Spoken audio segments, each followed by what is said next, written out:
ইসমাইল রে আমি তো তোর একটু পরে জবাই দিব বাবা, তুই তো আল্লাহর কাছে চলে যাবি। আমার মালিক হৃদয়ে বলিস, ও মালিক তোমার সন্তুষ্ট করার জন্য আমার বাবা 3টা সুমা দিয়ে আমার জবাই দিয়ে দিছে। কত আদর করে বাবাই সুমা দেয়। আজকে যারা বাপ হারায় ফেলছ বাবার সুমার কথা ভুলে যায় না বাবা। বাবার এক একটা সুমা কিন্তু, বাবার এক একটা কিস কিন্তু জান্নাতের নেয়ামত। সঙ্গে সঙ্গে বলে ইসমাইল রে তাহলে আর দেরি করা যায় না, ওঠ পাহাড়ের উপরে। বাজানে ইব্রাহিম আলাইহিস সালাম লম্বা ছিল আপনার আমার হাতের 14.5 হাত। আল্লাহু আকবার বলেন। 14.5 হাত লম্বা মানুষটা বাজান কয়েক কদম দিয়ে পাহাড়ের উপরে উঠলেন, যেখানে শোয়াইছে ইসমাইলকে ওই জায়গাটা এখনো মিনার করা আছে।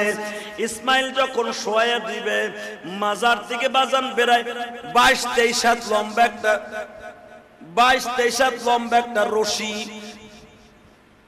চামড়ার সোবলা দিয়া বানানো বাবা রশি মাজার থেকে ইসমাইল খুলতাছে ইব্রাহিম।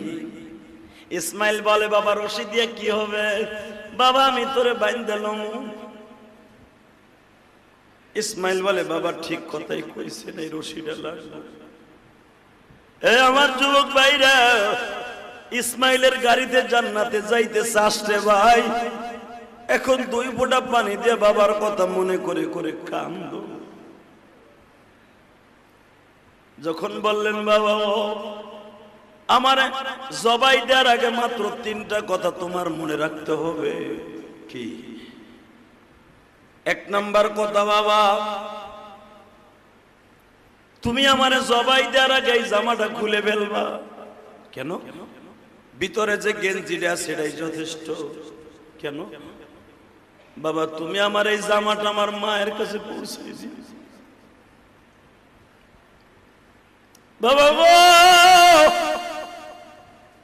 যদি জামাই রক্ত মাখা অবস্থায় দাও আমার মা বেশি কষ্ট পাইব। কে? মায় মনে করবো তুমি আমার জোর করে জবাই দিছো, এই জন্য রক্তগুলো জামাই লাগছে, অতর্কিত হামলা করছো। আর যদি তুমি দেখো রিল্যাক্স আমি জামাটা খুলিয়ে দিছি, মাই বুঝতে পারবে আমার ইসমাইল জবাই দিতে রাজি আছিল। বাবা এই জামাটা কেন আমার মার কাছে দিবা জানো? মা না তোমারে উঠাই দেওয়ার আগে বলছিল 12 বছর পর্যন্ত আমার ইসমাইলের বুকে ছাড়া আমি মা